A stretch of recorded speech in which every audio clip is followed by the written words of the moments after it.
इस दफ़ा मैं घर गया ना, अम्मी को बोलूँगा मेरी शादी करा दो, कम से कम कपड़े तो धुले हुए मिलेंगे। कौन करेगा आपसे शादी? कौन करेगा मुझसे शादी? क्यों, मैं कोई मर्द नहीं हूँ? मेरे ठिकने कद पे मत जाओ, अंदर से पूरा हूँ। आपकी अम्मी को क्या फ़ायदा होगा आपकी शादी कराकर?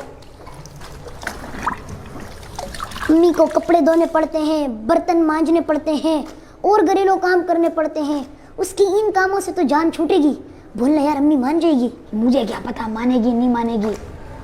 मैं तो फेल भाई के वलीमे में गया था ना, तो फेल भाई कहते हैं मेरी शादी हुई थी ना तो मैंने ऐसे ऐसे घूंघट उठाया था।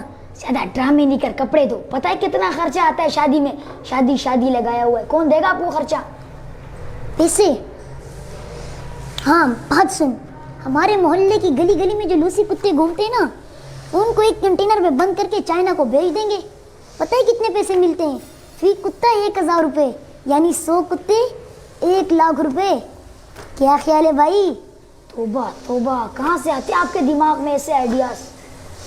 मुझे अंकल बस्साम ने कहा था ना, जल्दी मौलवी बन जा, लोग दाढ़ी टोपी का लिहाज करके रिश्ता दे देंगे। मैंने भी कहीं पढ़ा था, अल्लाह गंजे को नाखून ना दे।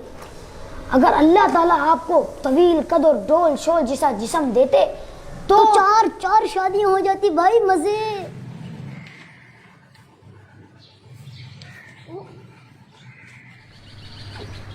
अबे यार, आप यहाँ बैठे हो? वैसे भी दूल्हे के कितने मजे होते हैं, नए कपड़े, नए जूती, नई शेरवानी, फिर उसको लोग हार पहनाते हैं, फुल प्रोटोकॉल होता है बाबू। हाँ, और 1 महीने बाद कोई पूछता भी नहीं है। जब खर्चे बढ़ जाते तो पूरा करना मुश्किल हो जाता है। शादी न करना यारो, तुमको बता रहा हूँ, आफत गले लगी है, उसको निभा रहा हूँ। टंग टंग टंग टंग टंग। अपने वो काम अल्लाह ताला का है। जब बच्चे होते हैं तो पेम्पर्स और दूर का इंतजाम अल्लाह कर ही देता है, लेकिन दूल्हे के जो दखरे होते हैं ना, वो देखने लायक होते हैं। यार दिमाग नहीं का, चुप हो जा, अभी जाके मैं तेरी उस्ताद को शिकायत। अबे यार, मैं तो मजाक कर रहा था, आप इतनी जल्दी नाराज हो गए, खामखा में मेरी शिकायत लगा दी। वैसे मुझे निकाह वाला खुतबा भी याद है, मैं अपना निकाह खुद पढ़ाऊंगा, मुझे मौलवी की ज़रूरत नहीं है। लेकिन अपना निकाह खुद कबूल कैसे करवाऊंगा? बताऊँ कैसे कबूल होता है? अगर मेरे को यहाँ पे कोई लाठी मिल जाए ना, तो आपके सर में मार के शादी का खन्नास निकाल दूँ। तभी तो कहते हैं बच्चों को शादी पर ही लेकर जाना चाहिए।